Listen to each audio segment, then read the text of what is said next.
2019 के आम चुनाव से पहले बीजेपी के खिलाफ हो रही नई गोलबंदी के क्या नतीजे होंगे, खास तौर से यूपी और बिहार के परिप्रेक्ष्य में, क्योंकि पिछला जो चुनाव हुआ था उसके परिणाम बीजेपी के और उसके सहयोगी दलों के फेवर में गया था। इस बार क्या सिनेरियो बन रहा है, इस पर हम चर्चा करेंगे। मैं हूं विद्याशंकर तिवारी, हमारे साथ मौजूद है चर्चा के लिए हमारे सहयोगी रितेश वर्मा जी और विष्णु शर्मा जी। रितेश जी, क्या लग रहा है? यूपी की पहले बात करते हैं। सपा और बसपा दोनों साथ हैं, दोनों का वोट परसेंटेज पिछला यही जोड़ करके वो आए हैं।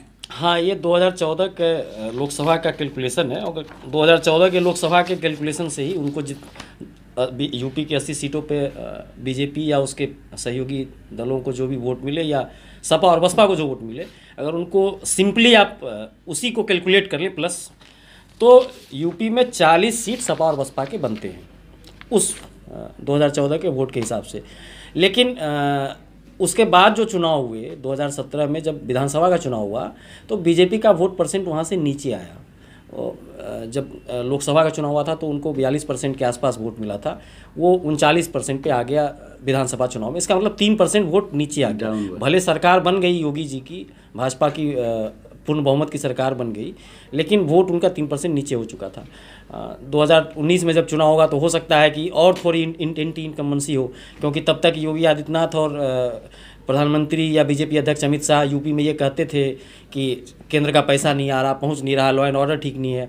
तो अब 2017 के बाद 2 साल बाद विधानसभा का चुनाव होगा, और तो यूपी के लॉ एंड ऑर्डर का सवाल, यूपी में कानून व्यवस्था का सवाल, जिस पे काफ़ी आज हाल फिलहाल में कई घटनाएं हुई हैं, तो वो सारे सवाल का जवाब अब योगी आदित्यनाथ को देना है, भाजपा को देना है, प्रधानमंत्री मोदी को देना है, बीजेपी अध्यक्ष अमित शाह को देना है। तो मेरे हिसाब से कुछ वोट शेयर और स्क्वीज होगा इनका, और कुछ नीचे आएगा। तो 2014 के कैलकुलेशन में थोड़ा सा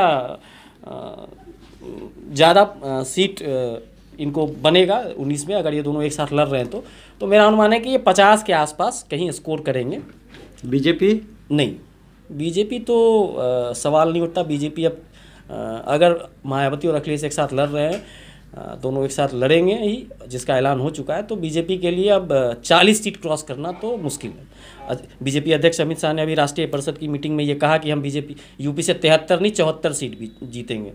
तो उनका ये कार्यकर्ताओं का मनोबल, उत्साह बढ़ाने वाला भाषण था कि हम यूपी में कोई कमज़ोर नहीं हो रहे, मायावती आ जाए, अखिलेश आ जाए, साथ हो जाए, कुछ भी हो जाए, हम और जीत रहे। लेकिन ये सवाल है कि वो 74वां सीट कौन सा है? क्या वो रायबरेली है, क्या वो अमेठी है, क्या वो आजमगढ़ है? कौन हारने वाला है? मुलायम सिंह हारने वाले हैं, अखिलेश यादव हारने वाले हैं, डिम्पल यादव हारने वाले, कौन हारेंगे? विष्णु जी, जितना सिंपली हम लोग कैलकुलेट कर लेते हैं कि इतना परसेंट इनका, इतना परसेंट इनका, उस हिसाब से ट्रांसफर होता नहीं। दरअसल क्या होता है कि हम लोग बोल तो रहे हैं, सारी चीज़ें मिला के अनुमान एक लग रहा है, एक लहर अंदाज लगाने की कोशिश कर रहे हैं क्या हो रहा है। लेकिन अगर इतिहास में जाएँ आप, तो शायद जो गठबंधन हुआ था 1993 में, तो वहाँ दोनों ने मिला के, लोकसभा में पहले तो कोई गठबंधन हुआ नहीं इन लोगों का इससे पहले, तो ये एक तरह से लिटमस टेस्ट भी है कि क्या होना है, जो बात की जा रही है वो ऐसा होगा कि नहीं। जो वोट ट्रांसफ़र की बात की जाती है, तो नॉर्मली जब भी पार्टियां मिलती हैं तो जितने चुनावी पंडित हैं वो 5% वोट को बचा लेते हैं। दोनों पार्टियों का 5% वोट ट्रांसफ़र नहीं होगा, ऐसा ये सेफोलिस्ट जितने डिस्कस करते हैं वो ये करते हैं अब तक। दूसरा क्या होता है कि 1993 की बात करते हैं, दोनों ने विधानसभा में गठबंधन किया, उसके बावजूद दोनों की सीटें बीजेपी से कम रह गई, 1 या 2 सीट शायद कम थी। हाँ, 176 थी। हाँ, कांग्रेस के समर्थन से सरकार बनाई। तो जितना लंबा बात हो रही है, अगर इतिहास में हम जाएं कि बड़ी बड़ी बातें हो रही हैं कि दोनों मिलकर चमत्कार कर देंगे, ये हो सकता है कर दें, ये हो सकता है कर दें, मतलब ये मैं कोई चुनावी पंडित नहीं हूँ, लेकिन अगर इतिहास में हम जाएं तो इन लोगों ने कोई चमत्कार नहीं किया। थोड़ी देर के लिए हाइपोथेटिकल क्वेश्चन करते हैं। क्या लगता है आपको कि एसपी बीएसपी कितना और बीजेपी कितना, कांग्रेस कितना? क्योंकि कांग्रेस भी कह रही है कि हम भी तो ये अभी एक तो स्थिति ये है कि कुछ गठबंधन क्लियर होने हैं, एक तो इनके होने हैं, जो भगदड़ मचनी है वो होनी है कि कौन कौन सी सीटें कौन कौन से लड़ रहे हैं, उसके बाद बीजेपी तय करेगी, क्योंकि इनकी संग दिक्कत ये है कि इन्हें सीटें अभी तय करनी है, और जहाँ ये सीट तय करेंगी उसका फ़ायदा सीधे सीधे बीजेपी को मिलेगा, क्योंकि वो तय करेंगे फिर इनकी सीटों के बाद कि अगर सपा में कोई लड़ रहा है, मान लो मथुरा से या हाथरस से या गाजियाबाद से, तो उन्हें पता होगा कि कौन लड़ने वाला है, कि ये क्लियर हो जाएगा उनका नाम, तो उसके आधार पर वो सीटें तय कर लेंगे। दूसरा क्या होना है कि अगर आरएलडी बीजेपी में जाती है, कांग्रेस में भी जा सकती है, लेकिन उसको फायदा, क्योंकि बीजेपी के साथ मौका परस्त पार्टी है ऐसा कहा जाता है उसको, नहीं अभी तक अगर वो जब भी सीटें जीते बीजेपी के साथ जाती है तो जाटलैंड में बड़ा फायदा होना है, एनडीए में 2004 में जो जीती थी सीटें उसमें यूपीए में, तो 5 सीटें उन्होंने जीती थी, 21 सीटें कांग्रेस ने जीती थी, 26 सीटें दोनों ने मिला के जीती 2004 में। तो ऐसे में 4 या 5 सीटों पे, और शायद बीजेपी के साथ भी उन्होंने अच्छी सीटें जीती हैं, तो उनकी 5 सीटें जिनमें हाथरस, बागपत, ये आपकी मथुरा, कैराना, मुजफ्फरनगर, ऐसी 4-5-6 सीटें उनके पास इनकी रहती हैं, अगर उन्हें एक बड़ी पार्टी का सपोर्ट मिल जाए तो वो बीजेपी अगर उनसे टाई अप करती है तो वो होता है। तो ये सारी चीज़ें क्लियर होंगी। मैं ना तो उनसे असहमत हूँ, मे बी वो लोग 40 निकाल जाएं, पहली बार उनका लिटमस टेस्ट हो रहा है, कितने वो वोट ट्रांसफ़र करा पाते हैं। असली बात ये कि जो एंटी मोदी वोट है वो, और जिनमें एक बड़ा तबका मुस्लिम बड़ा क्लियर होगा, जो बड़ा 10% 11% मुस्लिम है, वो बड़ा क्लियर होगा कि हमें कांग्रेस को वोट नहीं देना है। लेकिन आप कांग्रेस को एकदम खारिज नहीं कर सकते। मरी मारी स्थिति में भी कांग्रेस 7% वोट लाती है। उन 7% में ज़्यादातर वोट कांग्रेस के पुराना कोर वोटर होता है। सबको मालूम है कांग्रेस की सरकार नहीं आनी है, फिर भी आप देखते हैं मुस्लिम तो ये मान के चलता है कि जो बीजेपी को हराए उसको वोट दीजिए, तो इससे मुस्लिम क्लियर होगा, लेकिन कांग्रेस का वोटर क्लियर नहीं होगा। मैं आपको बता दूं कि अगर आप पिछली बार जाएंगे, पिछली बार 2 सीटें जरूर जीती कांग्रेस ने, लेकिन उससे पहले वो अपनी 10-20 सीटें, कोई भी किसी की भी लहर चल रही हो, वो बरकरार रखती आई है। 2009 में 21 सीटें जीती थी। रितेश जी क्या लगता है कि देखिए यूपी और बिहार की सीटें 120, और तेजस्वी और अखिलेश आज बोल भी रहे थे कि इन्हीं दोनों स्टेटों को उसमें झारखंड भी जोड़ लिए थे, तय करना है, और स्वाभाविक रूप से जब तीनों को जोड़ते हैं तो 134, और 134 तो डिसाइड कर ही देगा कि रायसीना हिल्स पे कौन बैठेगा जी। तो दोनों का, यूपी और बिहार का आप कितना कितना लगा के चल रहे हैं? नहीं, यूपी और बिहार को एक साथ जोड़ के नहीं देखते हैं। यूपी में आप ये अनुमान लीजिए कि 42 से 39% वोट हुआ 2017 में, 2018-19 में जब चुनाव हुआ तो थोड़ा और वो नीचे जाएंगे, 37-36 के आसपास। अगर लोकसभा और विधानसभा के हिसाब से देखते हैं तो देखिए, लोकसभा में क्लियर होता है, विधानसभा में क्योंकि अखिलेश का कहते हैं कि काम बोलता है वाली बात हो रही थी, अखिलेश ने अच्छे से प्रमोशन भी किया और अखिलेश ने काम भी किया। ये अलग बात है कि करप्शन के आरोप लगते रहे, लेकिन उनका वोट शेयर तो ऐसे में 2014 में भी और 2017 में भी अखिलेश का वोट परसेंट, हाँ वो 22% के आसपास ही है। तो अखिलेश के वोट में कोई चेंज नहीं है, चेंज जो है वो बीजेपी के वोट में है। लोकसभा और विधानसभा में उनके 4.5% का अंतर है। लोकसभा में फर्क तो थोड़ा सा होता ही है। हाँ, तो मुझे लगता है कि वो एसपी बीएसपी यहाँ से 50 के आसपास सीटें निकालेंगी। कांग्रेस को 3 लोगों ने अलग कर दिया, तो कांग्रेस के पास मुझे नहीं लगता कि रायबरेली और अमेठी के अलावा कोई सीट निकाल पाने का मौका होगा। आरएलडी वाले को जो सीटें मिलेंगी वो निकाल सकते हैं।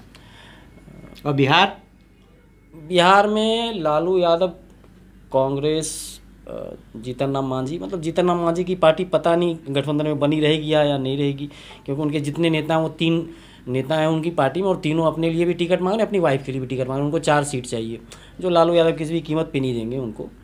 और उपेंद्र कुशवाहा को मोदी जी ने जब अपने साथ लाया, 3 सीट दिया, तीनों सीट वो जीते, मंत्री भी बनाया, तो उनकी एक मंशा ये थी कि कुशवाहा वोट जो है बिहार में वो कुर्मी से ज़्यादा, नीतीश कुमार का जो कास्ट है उससे ज़्यादा। सीटें बताइए, सीटें कितना मान के बता रहा हूँ सर, उस सीट पे आ जाऊँगा, इतना रिवर्स कर दें बाई। तो कुशवाहा को उन्होंने इसलिए प्रोजेक्ट किया, बड़ा बनाया, केंद्रीय मंत्री बना के, कि कुशवाहा वोट जो लालू को वोट करता है उसको कुछ काट सकें। लेकिन अब वो फिर से कुशवाहा उधर ही चले गए, तो लालू कुशवाहा के आने से कोई बहुत बेनिफिट हुआ है वोट के हिसाब से नहीं है।